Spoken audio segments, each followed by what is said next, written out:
Diogo Jota, kilio cha Anfield. Kulikuwa na ukimya mzito, ukimya ambao haujawahi kusikika Anfield, ukimya ambao hata nyasi zilionekana zikishindwa kuhimili. Hapa ndipo simulizi inaanza.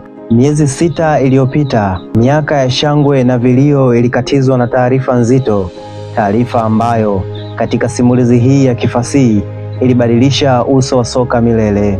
Miezi 6 iliyopita ilitikiswa na habari ya kupotea kwa Diogo Jota, mchezaji wa Liverpool na timu ya taifa ya Ureno, pamoja na kaka yake mpendwa Andre, katika ajali ya gari iliyotokea huko Hispania. Katika hadithi hii ya kumbukumbu, saa ilisimama, mapigo ya moyo yalipungua, na soka kwa mara ya kwanza likaonekana kuwa dhaifu. Diogo Jota hakuwa tu jina kwenye jezi, alikuwa pumzi ya Anfield. Alikuwa mpiganaji aliyekimbia bila kuchoka, mchezaji aliyefunga magoli kwa miguu lakini akaacha alama kwa mioyo. Anfield ikajaa mishumaa, maua na jezi nyekundu. Katika simulizi hii, Anfield iligeuka kuwa madhabahu ya machozi. Familia yake iliitwa katikati ya uwanja, mahali alipopigania heshima ya klabu kwa ujasiri. Watoto wake 4 waliobeba jina lake kwa damu na roho walikimbia juu ya nyasi zile zile, wakicheza bila kujua kwa nini macho ya watu wazima yalikuwa yamejaa machozi.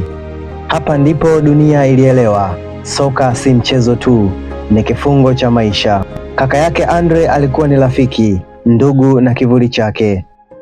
Alikumbukwa kama sehemu ya nafsi ya Diogo Jota. Katika simulizi hii, waliunganishwa hata katika safari ya mwisho, ndugu wawili, njia moja na hatima moja. Kutoka Lisbon hadi Liverpool, kutoka mitaa ya Gondomar hadi viunga vya Anfield, vilio vikasikika bila sauti. Nyimbo hazikuimbwa zilizoombwa. You will never walk alone haikuwa wimbo tena, bali ilikuwa ni ahadi. Ahadi kwa familia, ahadi kwa watoto, ahadi kwa roho ya mchezaji aliyetoa kila kitu kwa ajili ya klabu. Katika simulizi hii ya kifasihi, tunaachwa na ukweli mzito. Soka ni zaidi ya upendo, pengine ni zaidi hata ya ule waliouita agape. Ni uhusiano wa mioyo usiohitaji damu wala jina.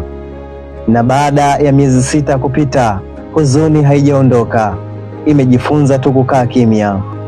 Leo hatuombolezi mchezaji pekee, tunaomboleza baba aliyeacha watoto 4, kaka aliyekuwa nguzo ya familia, na mwanadamu aliyethibitisha kuwa kipaji kinaweza kuambatana na unyenyekevu.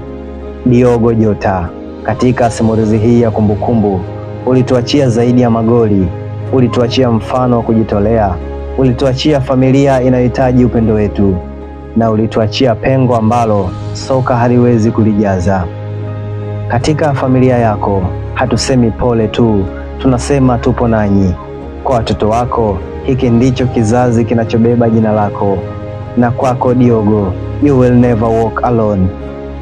Mimi ni Lazarus TZ.